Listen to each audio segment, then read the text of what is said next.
Can you be my mom for just one day? The rain hammered against the floor-to-ceiling windows of the executive suite as Victoria Chen stared at the city below, her reflection ghostly in the glass. At 38, she had everything the world told her to want.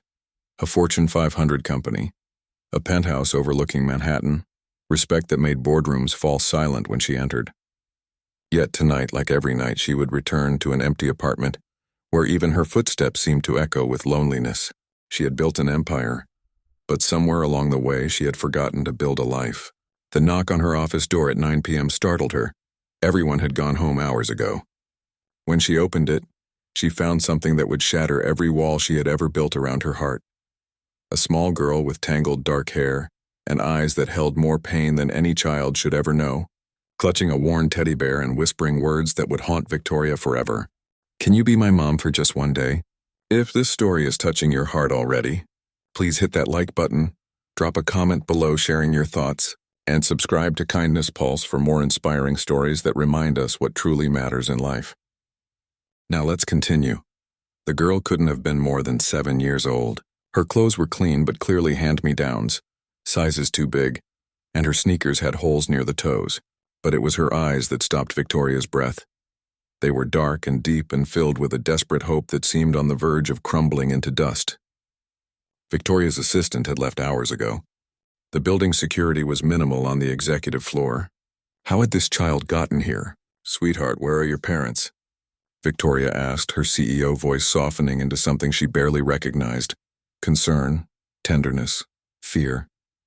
The girl's lower lip trembled. She reached into her pocket with a small, trembling hand and pulled out a crumpled photograph. My mama, she went to heaven last month. The lady at the group home said you were the most powerful woman in the city. I thought maybe powerful meant you could do anything, even be someone's mom for just one day. Victoria took the photograph with shaking hands. The woman in the picture was young, probably in her late 20s, with kind eyes and a warm smile. She was wearing a hospital gown, thin from illness, but her arm was wrapped around the little girl with fierce protectiveness, and there, hanging around the woman's neck, was a necklace. A delicate silver chain with a small pendant shaped like 2 intertwined hearts. Victoria's world tilted. Her hand flew to her own neck, touching the identical necklace hidden beneath her silk blouse, the necklace she had made in a juvenile arts and crafts program 28 years ago. The necklace she had given to her younger sister Sarah, the day Victoria aged out of foster care at 18, promising she would come back for her, promising they would never be separated forever. The necklace she had spent 20 years trying to track down, hiring private investigators, searching through databases, always hitting dead ends because Sarah had been adopted and her name had been changed. What's your name? Victoria whispered, tears already streaming down her face, her perfectly composed CEO mask cracking into 1,000 pieces. Emma, the girl said quietly. Emma Richardson. My mama's name was Sarah. Sarah Richardson. The sob that tore from Victoria's throat was primal, decades of grief and guilt and longing compressed into a single sound. She dropped to her knees, not caring about her $1,000 suit on the office floor, and pulled Emma into her arms with a desperation that frightened them both. Oh my God, Sarah, my Sarah. Emma stiffened in confusion, then slowly, tentatively, wrapped her small arms around Victoria's neck. You knew my mama? Through her tears, Victoria pulled back just enough to look into Emma's face, Sarah's face, the same dark eyes, the same determined chin. I was your mama's big sister. I'm your Aunt Victoria. I've been looking for your mama for 20 years. I never stopped looking. I never stopped. The story poured out of Victoria like a dam breaking, how she and Sarah had been separated in the foster system, how Victoria had been adopted by a family who refused to take Sarah too, how she had spent her entire adult life climbing the corporate ladder, while simultaneously searching for the only family she had ever known, how every success felt hollow because Sarah wasn't there to share it, how every Mother's Day, every Christmas, every birthday was marked by her absence.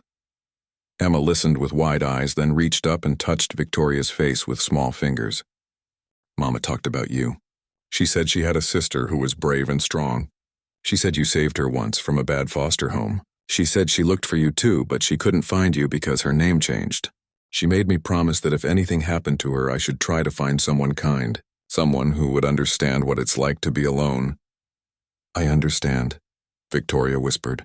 I understand exactly what it's like to be alone. That night, Victoria didn't take Emma back to the group home. She made calls, many calls, to lawyers, to social workers, to every contact she had accumulated in 2 decades of business. She used every ounce of her power and influence not to close a deal or crush a competitor, but for something that actually mattered. Within weeks, through emergency petitions and expedited processes that only significant resources and determination could achieve, Emma was no longer a ward of the state. She was Victoria's daughter. The penthouse that had echoed with loneliness now rang with laughter. The office that had been Victoria's entire world became just a place she worked, not where she lived. She cut her hours in half, attended school plays, learned to braid hair through YouTube videos at midnight, and discovered that the most important meetings were the ones around the breakfast table discussing Emma's day, her dreams, her fears. On Emma's 8th birthday, Victoria took her to the cemetery where Sarah was buried. They placed flowers on the grave, sunflowers, Sarah's favorite, and Victoria finally said the word she had carried for 20 years. I'm sorry I didn't find you sooner. I'm sorry for all the years we lost. But I promise, Sarah, I promise I will love her the way you loved her. I will give her everything we never had. She will never spend a single day feeling unwanted or alone. Emma squeezed Victoria's hand. Mama said that love doesn't end. She said it just changes shape. Maybe this is what she meant. Maybe you were supposed to find each other. Victoria looked at this extraordinary child, her niece, her daughter, the piece of Sarah that still lived in the world, and understood something she had been too blinded by ambition to see before. Success wasn't measured in quarterly earnings or market share. It was measured in moments like this, in the warmth of a small hand in yours, in the knowledge that you mattered to someone not because of what you could do for them, but simply because of who you were. Before we reach the end, if this story has moved you, please don't forget to like this video and subscribe to Kindness Pulse. Share this story with someone who needs to remember that it's never too late to find your way home. Your support helps us share more stories that touch hearts and change lives. Years later, when Emma graduated as valedictorian of her high school, she would wear Sarah's necklace and Victoria's necklace intertwined on a single chain. In her speech, she would talk about the 2 mothers who had shaped her life, one who had taught her to hope even in the darkest times, and one who had shown her that family isn't just about blood, it's about showing up, about choosing to love even when you're terrified, about being brave enough to let someone into the spaces in your heart you thought would stay empty forever. Victoria sat in the audience that day, tears streaming down her face, and finally understood what true wealth meant. It wasn't in the corner office or the stock portfolio or the magazine covers. It was in this moment, watching the daughter of her heart step into her future, carrying the love of 3 generations of women who had learned that even when life breaks you, love has the power to make you whole again. Emma had asked to be Victoria's daughter for just one day. Instead, they had given each other a lifetime.